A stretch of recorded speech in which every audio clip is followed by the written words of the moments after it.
was ever an issue that has been fought over longer than the Coke versus Pepsi debate, it would be, what if pirates and ninjas played dodgeball? Who would win?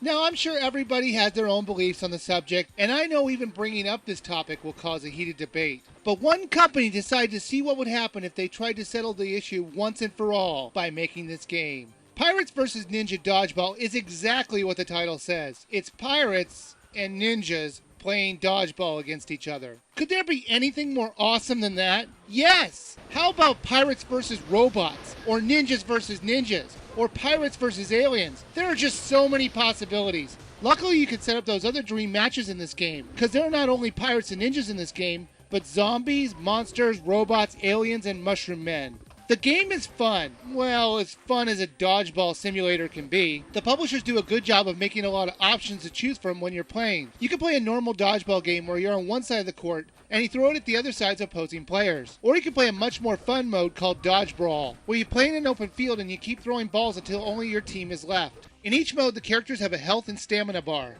so you can be hit more than once and the game won't be over. And the stamina bar stops you from repeatedly throwing the ball or hitting other players over and over again. The stamina bar will refill over time, as you're not doing anything. You can play the single player game in an exhibition mode, or you can play the game through the story mode. The exhibition mode is just a game where you set up the match with your own rules. It's good if you really want to practice. When you get into the story mode, you find out that there are 7 stories to play, and each of the stories are extremely insane to try and follow. It's because the writers of the story insist on bringing in every group possible of dodgeball players into the story, even if it makes absolutely no sense to the plot. Let me give you the gist of what the pirate storyline is as I tried to understand it. You're a pirate who's in love with a girl, and for some reason she likes to bring the dead back to life. As you fight back the undead hordes, you also get attacked by vampires and mushroom men. Just as things are calming down from that, aliens from outer space decide for some reason they want to join your crew on your ship. After you reject them, robots from the future decide it's a good time to challenge you to a game of dodgeball. You'd be best just to speed through the story, as it won't interest you at all.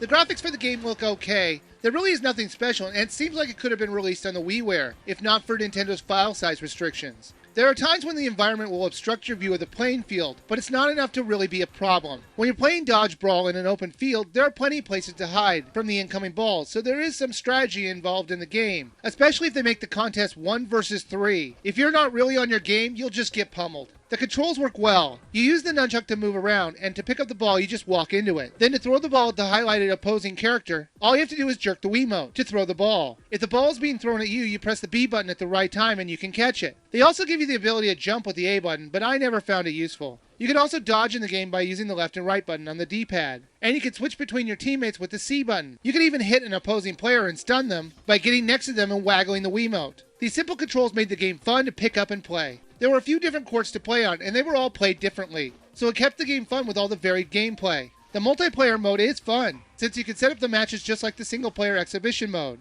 There are quite a few options to change up the action, and you can make some pretty insane setups for matches. But unfortunately, I think you can only play with one other player. In a single-player game, there were a few challenges to complete if you think you're really good at this game, so there is a little bit of replayability. But here's my problem with the game. It looks like it should be a Wiiware game that you buy for $10, but it currently retails at $30. There just isn't enough content in the game to justify $30. But to be fair to the game, its core gameplay is just a dodgeball simulator. There really isn't much to that concept, so I definitely think the game is worth a rent, but not a buy.